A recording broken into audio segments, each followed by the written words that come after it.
All right, Donald Trump's immigration policy struck a chord with millions of Americans. It's something he mentioned the very first day, and now he's president-elect. And brand new exit polls show more voters trust Donald Trump to handle immigration. All right, brand new details emerging on President-elect Donald Trump's deportation force, potentially getting local police officers to help deport millions of illegal immigrants. In the Impact segment tonight, there are reports Donald Trump may be changing his immigration vision. Joining us now from Akron, Ohio, is Donald Trump. So the media, as you know, running wild with this.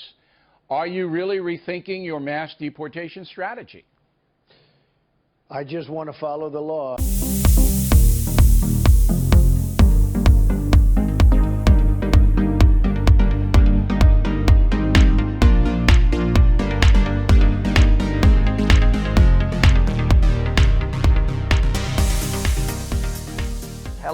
Olá, diretamente de Salt Lake City, hoje nós não estamos em nossos estúdios. Nós estamos numa locação hoje.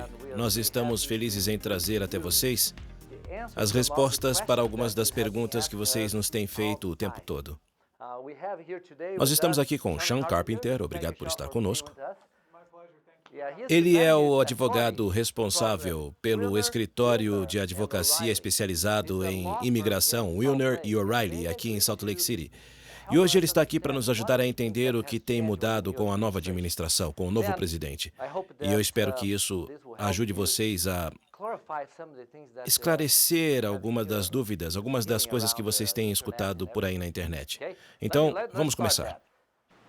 Sean, como você sabe, muitos estudantes internacionais estão preocupados com a nova administração. O que mudou com o presidente Trump no poder hoje? Mais especificamente para estudantes internacionais. Essa é realmente uma boa pergunta, porque muitas pessoas estão curiosas em saber como a nova administração as afeta, especificamente falando sobre visto de estudante. Olha, honestamente, nada disso tem afetado aos vistos de estudante, pelo que sabemos até agora.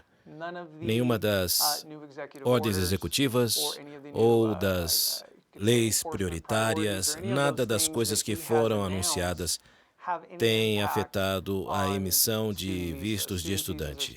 Eles continuam sendo emitidos, as pessoas continuam conseguindo a emissão de seus vistos nos consulados, ou mesmo dentro dos Estados Unidos, as pessoas têm conseguido mudar o status. Então, as opções estão disponíveis, as pessoas têm conseguido a emissão dos seus vistos em seus países natais ou obtendo o F1 mesmo dentro dos Estados Unidos. Muito bem, falando em mudança de status, quando as pessoas vêm para os Estados Unidos com visto de turista e resolvem mudar para visto de estudante, esse processo sofreu mudança? Bom, sim.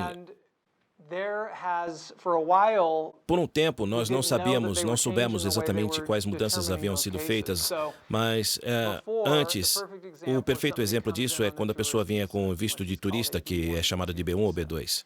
Então, essa pessoa vinha para os Estados Unidos, entrava visitando a família e decidia que, de repente, iria estudar aqui nos Estados Unidos, seja inglês ou entrar na faculdade, e aí resolvia saber mais a respeito.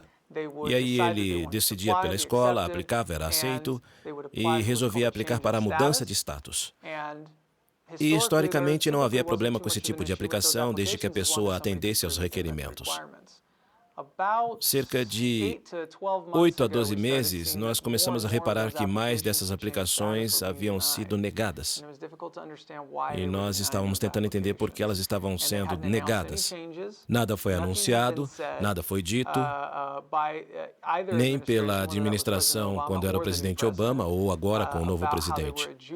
Não sabíamos como eles estavam analisando essas aplicações, então era difícil de entender. Mas, recentemente, foram anunciadas algumas instruções de como eles estão decidindo sobre essas aplicações.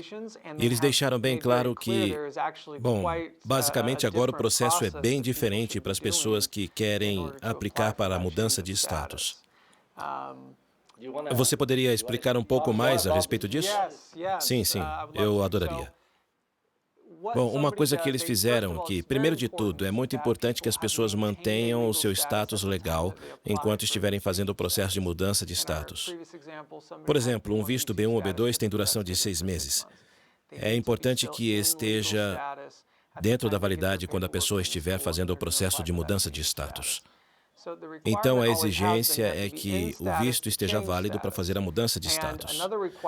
Outra exigência para poder mudar do visto de turista para o visto de estudante é que a data de início do programa da escola, a data de início das aulas, não pode ser maior do que 30 dias antes da expiração do visto de estudante. Então, se o visto vence em 1º de maio, o começo do programa das aulas não pode ser depois de 1º de junho, quando ele aplicar para a mudança de status. As pessoas têm reclamado a respeito desta exigência, mas mesmo assim têm sido negados os vistos. Então, o que essencialmente tem se dito é que as pessoas têm que manter o visto B1 e B2 válido durante o período em que eles estão esperando que a sua mudança de status seja decidida. Porque se a pessoa aplica, por exemplo, 6 semanas antes de vencer o visto, pode ser um problema porque essa aplicação pode demorar de 3 a 4 meses para ser decidida. Então, o que eles estão dizendo, bom, é que antes era mais fácil, porque o governo não usava a data de início original das aulas, mas usava a data de início do novo semestre. E eles faziam isso porque a pessoa estava esperando pela decisão do escritório de imigração. Então, eles usavam o 1º dia do próximo semestre, só que agora estão dizendo às pessoas exatamente isso, que eles vão usar o 1º dia original das aulas. Então, as pessoas têm que aplicar para uma extensão, um aumento do tempo do visto de visitante enquanto eles estão esperando que a mudança de status seja aprovada. Então, o que as pessoas têm que fazer é aplicar para a mudança de status de visitante para estudante. E enquanto estiverem esperando, se o visto de estudante estiver para vencer antes que vença, faça outra aplicação, é o mesmo formulário, o I-539, faça uma nova aplicação, pague uma outra taxa para que o visto de visitante seja estendido. Isso parece contrário ao que profissionais como eu entendemos, porque você não pode estender o status de visitante quando está pedindo para trocar de status. Isso parece contrário ao que nós realmente fazemos, normalmente fazemos. Mas isso ficou bem claro nas recentes instruções que recebemos dias atrás sobre o assunto. O processo é estranho, mas é muito bom saber, finalmente, o que eles estão procurando e por que muitas dessas mudanças de status foram negadas no passado. E é interessante, realmente interessante perceber que, a partir do momento que começamos a fazer as aplicações conforme o que eles estão pedindo, começamos a ver novamente um grande número de aplicações aprovadas.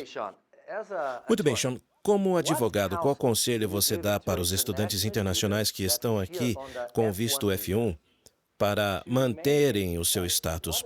Quais são as coisas que eles têm que evitar ou tomar cuidado?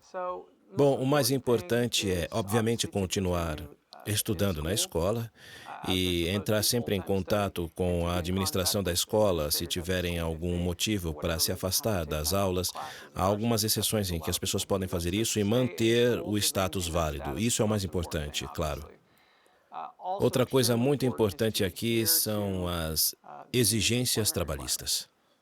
Muitos estudantes acham que vai ser fácil ficar por aqui, tem algum dinheiro guardado, a família tem algum dinheiro, tem um amigo que pode ajudar aqui para que eles se qualifiquem para a mudança de status ou terem um visto de estudante, e aí, de repente, eles se dão conta de que talvez o dinheiro que eles têm não seja suficiente ou vão passar mais apertado do que eles pensavam. Então, é muito importante que se cumpram as exigências trabalhistas, porque se forem violadas, o status, o visto, pode ser cancelado. Talvez possa não perder o visto, mas quando ele for aplicar para algum outro tipo de visto, como, por exemplo, o H-1B, que é de trabalho, ele pode ser negado por ter sido violada uma exigência trabalhista. Então, eu diria para que o estudante continue em classe, estudando como é requerido, e evite qualquer tipo de trabalho ilegal. Essas são as minhas sugestões. Veja bem, estudante pode trabalhar. Depende da situação de cada um, mas ele pode trabalhar na escola 20 horas por semana e também pode obter o CPT e trabalhar meio período fora da escola depois que tiver estudado durante um ano. Depende da área de estudo. E há outras exceções também, mas é muito importante seguir as regras. Tá bom, Sean. Isso me leva a outra pergunta. Para aqueles que estão planejando mudar o status de visto de turista para visto de estudante, eles deveriam contratar um advogado para fazer isso ou podem fazer isso por conta? Essa é uma ótima pergunta e eu vou responder honestamente. Não há nenhuma exigência para que um advogado tenha que fazer o processo de mudança de status. A aplicação está online, é grátis, no site do governo, no site da imigração. As pessoas podem ir lá, pegar a aplicação, preencher, ler as instruções, juntar todos os documentos e submetê-los. Agora, uma coisa que eu vou dizer é que antes as pessoas tinham problemas em fazer o processo por conta. E agora, com as mudanças que nós já explicamos antes, eu acho que as pessoas vão ter mais problemas. Está se tornando cada vez mais complicado. Um processo mais difícil para aqueles que nunca viram isso antes, navegar por esse processo. Eu acho que seria bom ter um assistente para ajudar a preencher a aplicação, mas não há nenhuma exigência que seja um advogado.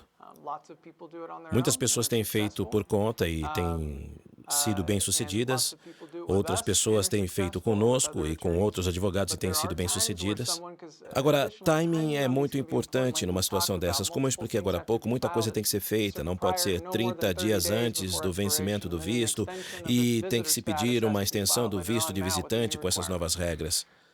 E o prazo é muito importante nesses casos, porque perder o prazo nisso pode criar uma situação onde a pessoa não apenas pode ter a mudança de status negada, mas também pode ficar com o status não legal e ser obrigada a deixar o país.